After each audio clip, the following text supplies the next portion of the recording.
Hello everyone, আশা করছি তোমরা সবাই ভালো আছো, সুস্থ আছো। আর আমিও ভালো আছি, তাই তোমাদের সাথে কিছু সুন্দর মুহূর্তগুলো শেয়ার করলাম। আশা করছি তোমাদের একটু হলেও ভালো লাগবে। তো ফাইনালি শীতকাল চলেই এসছে, তাই আমরা একটু বেরিয়েছিলাম কিছু কেনাকাটা করতে। আর রাস্তার পাশে দেখলাম খুব সুন্দর সুন্দর ফুলের চারা বিক্রি হচ্ছে। এখানে সবজি গাছের চারা থেকে শুরু করে বিভিন্ন ধরনের গাছ পাওয়া যাচ্ছিল। আর শীতকালই যে কোনো গাছের চারা লাগানোর আদর্শ সময়, তাই আমরা বেছে বেছে কয়েকটা গাঁদা ফুলের আর 2-3টে কালারের দোপাটি গাছের চারা নিয়ে ফেললাম। তারপর দেখো এই ছোট ছোট ফুলগুলো একসাথে কত সুন্দর ফুটে উঠেছে আর দেখতেও খুব ভালো লাগছে। তাই এই চারাগুলো না নিয়ে আর পারলাম না, তাই জন্যে আমি আমার পছন্দ মতো বেছে বেছে কয়েকটা কালার নিয়ে ফেললাম। এবারে আমরা চলে এসেছিলাম একটা দোকানে, যেখানে ফুল গাছ লাগানোর যাবতীয় জিনিস পাওয়া যায়।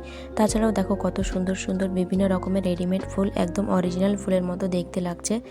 তো তোমরা একটু আগে দেখলে যে ফুলের চারাগুলো নিলাম, তার জন্য দুটো টব নিয়ে ফেললাম। আর এই দিকে বেরোনোর সময় ফুলগুলোর ওপর হাত দিয়ে দেখাচ্ছিলাম আর বলছিলাম যে নেক্সট বার যখন আসব তখন এই সুন্দর সুন্দর ফুলগুলো নিয়ে যাব। আর এই দিকে এই পাতাবাহারি গাছকে তো অবশ্যই নিয়ে যাব। তারপর আমাদের প্রায় সব কিছু কেনাকাটা হয়ে যাওয়ার পর ভাবলাম যে বড় মার মন্দিরের সামনে যখন চলে এসেছি, এরপরেও মাকে দর্শন না করলে কি হয়, তাই চলে গেলাম বড় মার মন্দিরের সামনে। আর আমরা তো মাকে দর্শন করবই, তার সাথে তোমাদেরও একটু দর্শন করিয়ে দিই। তো এই যে দেখো মন্দিরের সামনেরটা। আর আজকে প্রচণ্ড পরিমাণে ভিড় ছিল, যার জন্য আমি ক্যামেরাটা ভালো করে ধরতে পারছিলাম না, তবু যতটুকু পারলাম তোমাদের সাথে শেয়ার করলাম।